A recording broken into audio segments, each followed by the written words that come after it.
Friends, welcome to my channel. നമുക്ക് ഇന്നൊരു പുതിയ വീഡിയോയിലേക്ക് പോകാം. നമ്മൾ ഇന്ന് ഇവിടെ ഉണ്ടാക്കാൻ പോകുന്നത് ഒരു ബോയിൽഡ് സ്വീറ്റ് കോൺ ആണ്. അപ്പം നമുക്ക് കുക്കിങ്ങിലേക്ക് പോകാം. ഒരു കുക്കർ എടുത്ത ശേഷം അതിൻ്റെ അകത്തേക്ക് നമ്മുടെ ഈ കോണെല്ലാം ഇട്ട് വെക്കാം. ഇത് കുറച്ച് ദിവസമായ വാങ്ങിച്ചുകൊണ്ട് വന്നിട്ട് ഒന്ന് രണ്ടെണ്ണത്തിൻ്റെ ചെറുതായിട്ട് ചീത്തയായിപ്പോയി. ബാക്കി നല്ലത് നോക്കി ഞാൻ എടുത്ത് വെച്ചത്.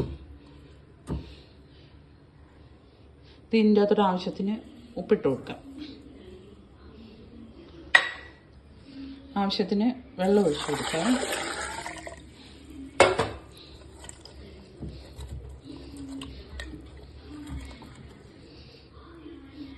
ഇത് അടച്ചു വെച്ച് നമുക്കൊരു 5 വിസിൽ ഊതുന്നിടം വരെ വെയിറ്റ് ചെയ്യാം. സ്വീറ്റ് കോൺ പുഴുങ്ങിയത് റെഡി ആയിട്ടുണ്ട്. നമുക്ക് ഇതിൻ്റെയിലോട്ട് ഒരു നാരങ്ങയുടെ പകുതി ഇങ്ങനെ തേച്ച് കൊടുക്കാം. പിഴിഞ്ഞ് ഇത് തേച്ചിട്ട് അതിൽ ഇച്ചിരി ഉപ്പും മുളകും കൂടെ, മുളക് പൊടിയും ഉപ്പും കൂടെ മിക്സ് ചെയ്ത് ഇങ്ങനെ പുരട്ടണം. ഇങ്ങനെ പുരട്ടി നമുക്കിങ്ങനെ വെക്കാം. അടുത്തത് അങ്ങനെ തന്നെ എടുത്തിരിക്കാതെ നാരങ്ങ ഇങ്ങനെ ഇതിലിങ്ങനെ പുരട്ടണം.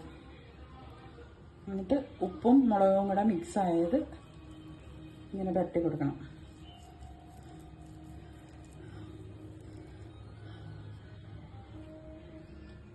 അങ്ങനെ നമ്മളുടെ ബോയിൽഡ് സ്വീറ്റ് കോൺ റെഡിയായി. എല്ലാവരും എൻ്റെ ചാനൽ സബ്സ്ക്രൈബ് ചെയ്യണേ.